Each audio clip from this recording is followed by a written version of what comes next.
Tiger സാറ്റ് കണ്ടുപിടിച്ചു.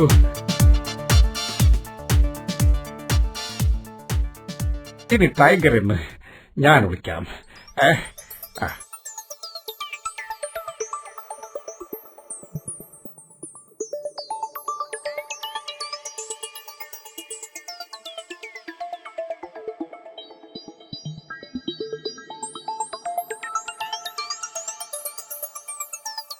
എന്തു രസമായിരുന്നു ഈ ദിവസങ്ങൾ, അല്ലേ?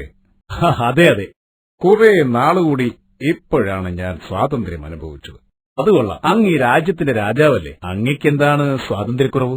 ഒക്കെ ശരിയാണ് ടൈഗർ, പക്ഷേ ഇപ്പോൾ പല തീരുമാനങ്ങളും എടുക്കുന്നത് മന്ത്രിമാരായ ആ ഷിക്കാബോയും കക്കാബോയുമാണ്. എനിക്ക് പ്രായമായല്ലോ, അതുകൊണ്ട് പലപ്പോഴും അവരെ അനുസരിക്കേണ്ട ഗതികേടിലാണ് ഞാൻ. അവരേതായാലും ടൂർ പോയത് നന്നായി. കുറച്ചു ദിവസം എനിക്ക് സ്വന്തം ഇഷ്ടത്തിന് ജീവിക്കാമല്ലോ.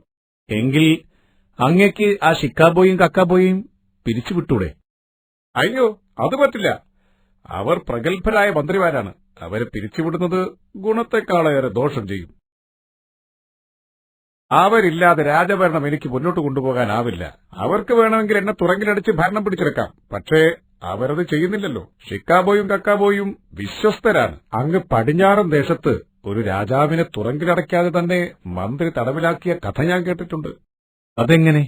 ബുദ്ധിമാനായ ആ മന്ത്രി തന്റെ രാജാവിന് ഒരു മൊബൈൽ ഫോൺ വാങ്ങിക്കൊടുത്തു. ആ രാജാവ് പെട്ടെന്ന് തന്നെ ട്വിറ്ററിനും ടിക്ടോക്കിനും ഇൻസ്റ്റഗ്രാമിനും ഒക്കെ അടിമയായി. അലസനായി മാറിയ രാജാവിനെ വറുതിയിലാക്കാൻ മന്ത്രിക്ക് അധികം ബുദ്ധിമുട്ടേണ്ടി വന്നില്ല. വൈകാതെ തന്നെ മന്ത്രി ഭരണം ഏറ്റെടുത്തു. അങ്ങനെ എത്രയെത്ര രാജാക്കന്മാരാണെന്നറിയുമോ ഇക്കാലത്ത് മൊബൈൽ ഫോൺ കാരണം വഴിതെറ്റിപ്പോകുന്നത്? ഷിക്കാബോയും കക്കാബോയും അതൊന്നും ചെയ്തില്ലല്ലോ.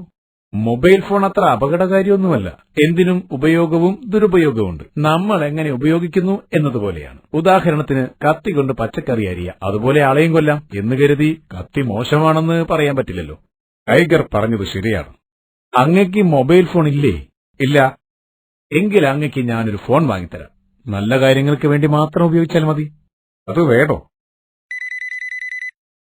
ഇതാ കണ്ടോ, അതിർത്തിയിലുള്ള എന്റെ ഒരു സുഹൃത്താണ് എന്നെ വിളിക്കുന്നത്. കണ്ടോ, എത്ര ദൂരത്തു നിന്നും ആളുകൾക്ക് ഈ ചെറിയ ഫോണിലൂടെ വിളിച്ച് ആശയവിനിമയം നടത്താം. അതാണ് ഇതുകൊണ്ടുള്ള ഏറ്റവും വലിയ ഗുണം. Hello, tiger here. എന്താ ടൈഗർ, എന്തു പറ്റി? അത് പ്രഭോ. പറയൂ, എന്താണ് കാര്യം? പ്രഭോ, ശത്രു സൈന്യം നമ്മുടെ രാജ്യത്തെ ലക്ഷ്യമാക്കി നീങ്ങുന്നു. എന്ത്? അവർ നമ്മോടൊരു യുദ്ധത്തിന് തയ്യാറായിട്ടാണ് വരുന്നതെന്ന്. അങ്ങിതവിടെ പോയി? പ്രഭോ, ഞാൻ ഇവിടെ ഉണ്ടോ? ഇവിടെ.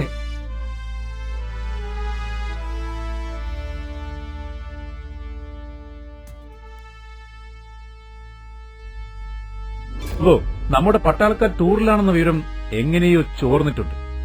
അതൊന്നും എനിക്കറിയണ്ട. അല്ല, എനിക്കറിയണ്ട എന്ന് പറഞ്ഞാൽ എങ്ങനെയാ?